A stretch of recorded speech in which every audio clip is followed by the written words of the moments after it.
সচ্ছল অবস্থায় তুমি যখন ভালো থাকো, টাকা পয়সা তোমার হাতে যখন থাকে, তখন তুমি আল্লাহর রাস্তায় ব্যয় করো, দান সাদকা করো। আর যখন অসচ্ছল অবস্থায় তোমার কাছে টাকা পয়সা নাই, তুমি বেশি একটা ভালো নাই, কিছুই তোমার দেওয়ার মতো নাই, সাইল ব্যক্তি তোমাকে কিছু চেয়ে বসেছে, সাইল করে বসেছে, তখন তুমি বলো হাসি মুখে, ভাইজান আজকের দিতে পারলাম না, আমার জন্য দোয়া করেন, আল্লাহ রাব্বুল আলামিন আমাকে যদি তৌফিক দেন আরেকদিন আপনাকে বেশি করে দেবো। সুবহানাল্লাহ বলা যায় না? তাহলে ওই ব্যক্তি আপনি দিতে পারলে যে খুশি হতো তার চাইতে আরও বেশি খুশি হবে, ঠিক কিনা বলেন? দোয়া করবে, আল্লাহ সত্যিই তুমি এই ব্যক্তিকে টাকা পয়সা দিও, সে যেন দান করতে পারে, ঠিক কিনা জোরে বলেন?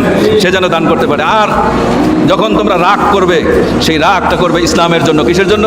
ইসলামের জন্য। তোমার ব্যক্তিগত কোনো আক্রোশ, ব্যক্তিগত কোনো রাগ করবে না, সমস্ত কাজ হবে আল্লাহর জন্য।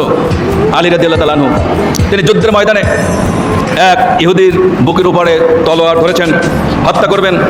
ইহুদি মনে মনে চিন্তা করলো, ইহুদি তো মারাত্মক জিনিস ইহুদিরা, সে মনে মনে চিন্তা করলো আমি যদি একটু এই মুহূর্তে থুতু দিয়া আলীর চেহারার উপরে একটু থুতু মারি, তাহলে আলীর রাগ বেড়ে যাবে, আমার কষ্ট দেবে না, তাড়াতাড়ি আমার হত্যা করবে, ওর হাত থেকে আমার বাঁচার তো কোনো উপায় নাই। শেরে খোদা কে? শেরে খোদা আসাদুল্লাহ আল গালিব, আল্লাহর সিংহ, আল্লাহর বাঘ। আল্লাহর বাঘে থাবা দিলে কলজে থাকে? কলজে থাকে? দুনিয়ার বাঘে থাবা দিলেই তো থাকে না। তো উনি এই মনে মনে, এই ইহুদি এই নিকৃষ্ট চিন্তা করলো। আর আমি প্রায় একটা কথা বলি, খারাপ লোকগুলি যদি, সমাজের দুষ্ট লোকগুলি যদি দেখেন কোনো দিন ভালো হয়েছে, তাহলে বুঝবেন ওর মধ্যে আর একটা শয়তানি আছে। এইটা খবরদার, এটা ভুলে যাবেন না।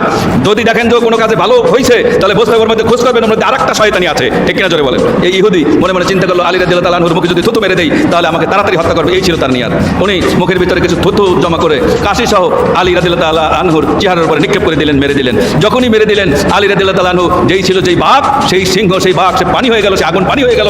সে আস্তে ইহুদির হাত ধরে বলল, ভাইজান আপনি কোথায় যাবেন, চলেন আপনাকে এগিয়ে দিয়ে আসি।